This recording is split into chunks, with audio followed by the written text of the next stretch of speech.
Heidi ho there, friends and neighbors. Bobby here today. Hey friends, today I'm going to give you some tips on doing drywall, okay? Especially doing drywall on a ceiling. We have just done the whole ceiling in this house, or in this room here anyway. And guys, I want to be the first one to tell you I'm not an expert. I'm not an expert sheetrock guy, drywall guy, whatever you want to call me.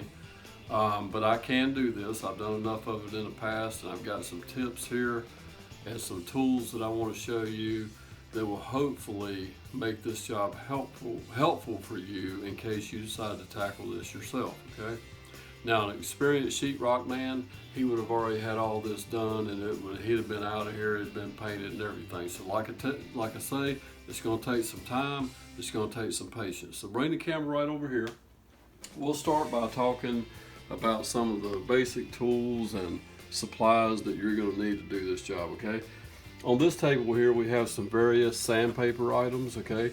Sanding blocks, and you can purchase all of these at your local home improvement store, and they come in various different grits. Right up here we have a screen sanding pad on like a broom handle that you can screw into it, so you can actually reach on up here and do some sanding with this sanding pad here, okay? And it comes in various different grits as well.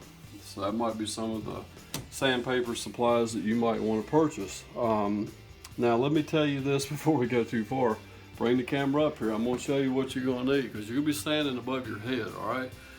And all that dust is coming straight down on you. So here's what I recommend. This is what I've used. I get these little, I don't even know what you call it, face shields or whatever from Alpha Defense. I have like 10 of these things, and I found this works great. So I will take one of these, put it over my head, okay, around your ears, okay? Because if you don't have something around your ears, that dust is going to go right on in there. And wear a good quality dust mask. This was actually for drywall. Put this on your head, just like so. And last but not least, make sure you have some safety glasses on, because that stuff's going to be coming down right in your face as you're trying to sand it, all right? So this here is some safety items, safety supplies that I highly recommend that you purchase. And these here, I'll try to find a link down below where you can go purchase these. I usually get these online at alphadefense.com. But anyway, that's your sanding supplies. Bring the camera a little further this way right here. This right here, a painter would call this a pallet, okay? But in the sheetrocking business, this is called a hawk, okay? And you can find these at your local home improvement store. This is going to be what you're going to put your drywall joint compound on, okay? And you're going to take your putty knives and you're going to be whipping it here and installing it up on the ceiling, okay? Or the wall, whichever you're doing. So this is going to be a necessary tool to have. They also have those little pans that you can do, but I kind of like the hawk, okay? Now, bring the camera on down here. I want to show you various sizes of different knives that you may want to purchase. This is a 4-inch one for doing little spot stuff, you know, and I use it to rake the mud out of my 5-gallon bucket. As you can see, we buy this by the 5-gallon quantities. I have a little 5-inch knife. I like using this working in corners, and this one here is kind of got a lot of flex to it. I like that one a lot. The 6-inch one, we use that for taping the joints, the taper joints and the butt joints. An 8-inch knife comes in handy for maybe putting on your second coat or whatever. And then we have a 12-inch and a 14-inch. And actually the second and third coat, I think I used the 12-inch. So guys, that's the various different size knives that you'll need. Also, I have a corner trowel here. If you're doing a lot of corners, you can mud it up and you can rake. Well, we don't have a corner here to work with, but if you had another wall coming here, you can mud it up on both sides and you can rake down that wall and make a pretty nice joint on your first coat and or second coat. But so that's some of the tools you're going to need. And then I want to show you just a couple techniques, okay? One big thing, and I learned this the hard way, The first drywall that I ever installed was many years ago in an old house that I lived in. It was my first home, and I was redoing all the sheetrock in the bathroom. And I remember my dad telling me, he said, when you get ready to put that joint compound on there, be careful not to load it up and get too much on there, because it's going to be hell trying to sand it off. And he was right. I didn't listen. I had that stuff gobbed on there that thick. I ended up taking a DA sander, okay, that I used for automotive paint and body. I was in there DA in this bathroom. I had a mess, and my corners were not corners anymore either, believe me. It was a disaster. So I've learned over the years, and if you do this job, I want to stress that so that you end up getting a nice, neat job out of here. Okay, so let's go over here to the little whiteboard, and I'm going to draw out two different types of seams, a butt seam and a tapered joint, and let me show you what these are. You see the long ones going down through here that are only about this wide, about that wide? These are the tapered seams going down through here. The edge of that sheetrock is going to have a taper on it where you don't have to build it out as wide. Basically, all you got to do is get your tape on there, get your mud on there, and fill the void, fill the taper, okay? Now these right here is a butt seam. This is where two ends of sheetrock that hasn't been tapered down actually butt into one another. And if you'll notice, these seams are really wide, and I'm going to show you over here on the whiteboard as to why you want this wide. Okay guys, over here at the whiteboard, let's draw out what a tapered seam may look like, okay? And let's see if I can get this right. This will be two pieces of sheetrock laying together. The edges, actually this side over here would have a taper on it too if you're laying it long ways, okay? So this is like a 4 foot wide piece of sheetrock. This is 4 feet wide, and we're wanting to get these two seams together, okay?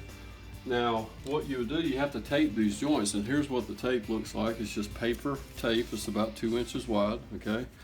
And you can also use this for corners. It has a pre-bent spot in the middle where you can make this into a corner tape as well. Let me just rip a piece off here.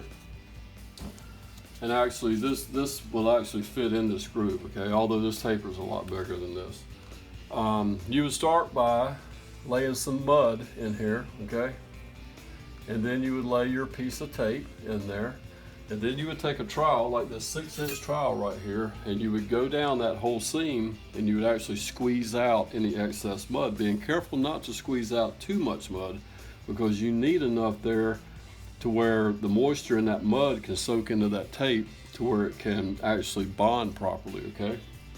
So that's a technique that you may find in some other videos, guys actually showing you how to do that. And after you do that, that would be your first coat, okay? And then you come back 24 hours later, you lay another bead, another coat of mud in there, and try to get this kind of filled in all the way. Now there is going to be some shrinkage, so overnight that's going to shrink some and it's going to go in a little bit, so doing at least a third coat is probably going to be necessary. After that, you should be able to do some sanding, and you may have to go back and fill some pinholes or whatever. I had to go back a fourth coat and actually fill a few pinholes and stuff. A good sheetrock man could probably get it all done in 3, okay? Now that's a tapered joint. Now here's a butt joint. Butt joint are these big wide ones that I was talking about. The sheetrock is not tapered, okay? So what you have to do is you have to build this out further to where it doesn't. All right, let's just put a piece of tape on here. And although it's a very thin thing, if we just skimmed it with mud and only made it about this wide, when the light hit that, it looked like a pancake on there, okay? So we don't want that. So this is why typically you will, mud the joint, put your tape on, okay? And then you'll come back after that does, and you'll make you a wider mound of mud, and then maybe on the third coat, maybe even bring it a little further. You bring your mud on out here a little further. And what you're trying to do is give the illusion that this ceiling is straight, although you've had to build this up a little bit here. And the further you build that out, the less you're going to notice it with the eye, okay? It's not going to look like a pancake on here, okay? You don't want a pancake on there sticking out because that's going to be very noticeable if the light was to ever hit that, okay? So hopefully you understood what I was talking about there. Now, what else do I want to talk about? Another thing that's going to help you do better quality work, you have some type of light on a stand, okay? These are old speaker stands that I had. We used to play music and play out. Luckily I had these, but you could actually probably fabricate some out of some 2x4s or what have you if you didn't have anything like this for relatively cheap.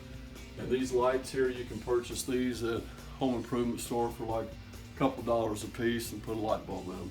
Now as you notice, I can shine this, I can get this light on up here close to the ceiling. And you can see there are some imperfections because I've skimmed this and I haven't sanded this last little coat of where I filled in some pinholes. And you can see all these little spots here that I got to sand on these butt joints.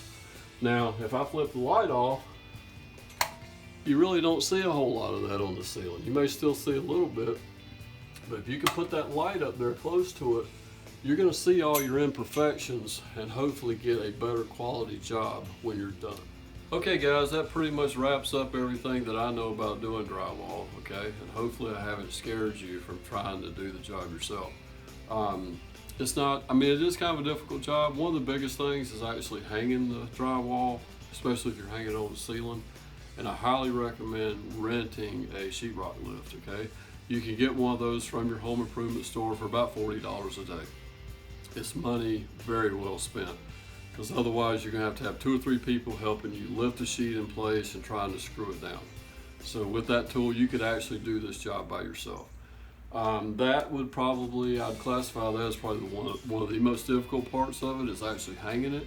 And the next thing is actually the sanding above your head, okay?